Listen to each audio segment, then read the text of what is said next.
Israel controls the skies over the Gaza Strip, and from air or ground, they can flatten any building it considers a legitimate target. And its troops, backed up by tanks, are moving into Gaza City.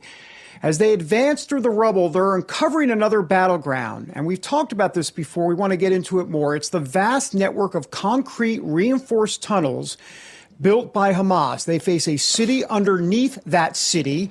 It's 15 feet underneath ground to 200 feet, as deep as 200 feet, 20 to 30 stories underground.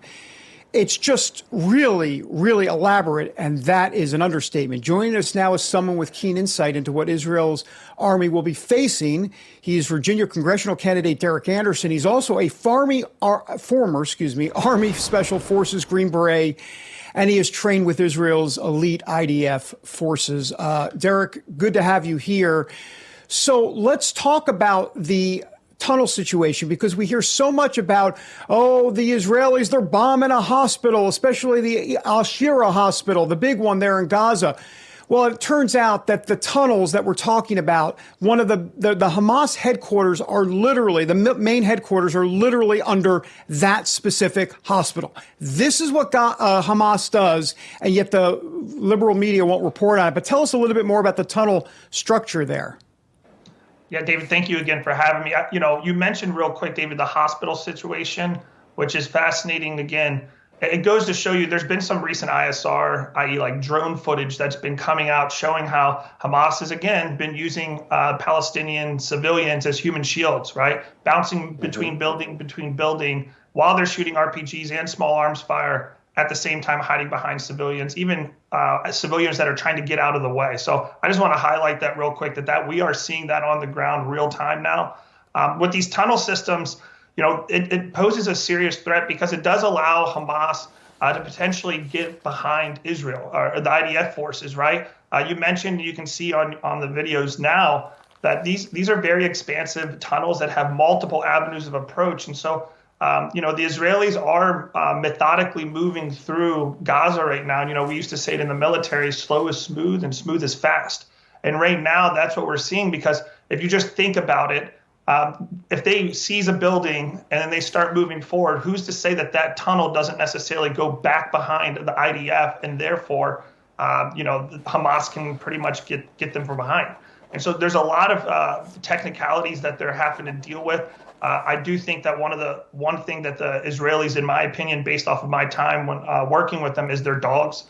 Their canine units are really good, and that allows them a little bit of buffer room when they go into these tunnels to potentially attack the Hamas terrorists before they have the opportunity to fire on them in the tunnels. It's so interesting, these tunnels. I'm assuming they were just all built originally for the purpose of military, but it's interesting. And if you know any history that leads any insight to what they're doing, I would love to hear that. But I also wanted to ask, I'm seeing a lot about these robotic dogs, I guess, with cameras, and they can go in with these. I don't know how many the Israeli military has, but are these being employed on a wide scale? Because robotic dogs would seem like a really good way to go. And I've been watching some stuff about that. I was just wondering if you could comment. Yeah, Gina. So we use something similar in Iraq and Afghanistan. Oftentimes when it was to exploit an IED, I would see the Israelis and the IDF using those robots in those terms. And what it would look like generally is, they're going through these tunnels. I'm assuming that Hamas is likely going to cut the power as the Israelis are trying to go in and exploit the tunnel. And so what they can use these robots to do is they have lights on them, and they actually have hands and the ability to manipulate things in the tunnel. And one of the worries that the IDF is likely having is going into one of these tunnels, the Hamas terrorists going out the back end and then exploding it while we have the IDF inside. So these robots allow for the IDF to go in there. They get to exploit the tunnel and see if there are already booby traps, explosives, and to see if there's any Hamas terrorists inside as well. So it's a very valuable tool. But at the end of the day, you always have to keep in consideration as we still have hostages down there.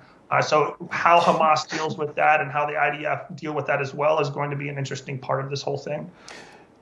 Derrick, we obviously have heard about these tunnels being built under hospitals. There's also word that some of these tunnels run under schools, which obviously changes the narrative. And so I'd love to get your perspective about these tunnels in terms of urban warfare and, more importantly, the war of perception that's being fought right now.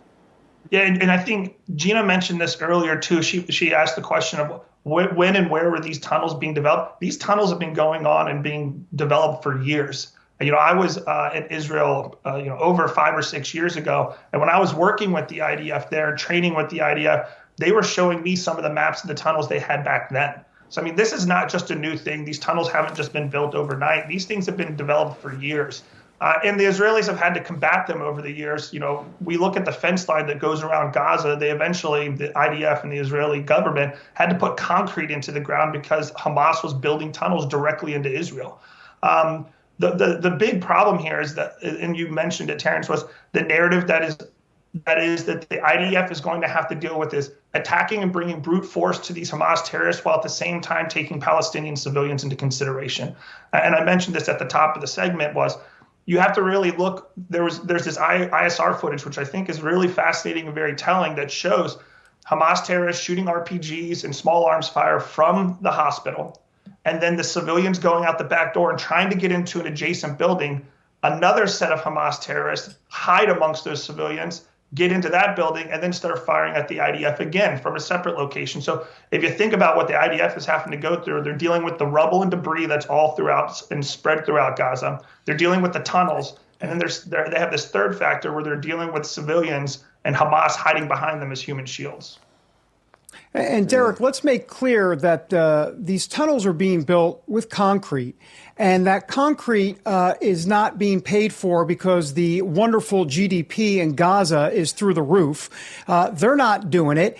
This is international aid, which means if you translate that, that means U.S. taxpayer dollars are part of literally building these tunnels. Is that that's not a stretch? I would think that's a fact. I want to hear it from you, though, that the concrete they're using to build these tunnels technically is from some U.S. taxpayer dollars.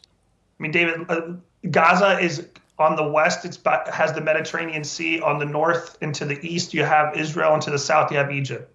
Where else is it coming from? They don't manufacture this stuff from within Gaza. So we just saw, David, in the last few days, there's been these talks with the Biden administration and the Israelis are taking these 4-hour pauses, whatever they want to label them as, what have you.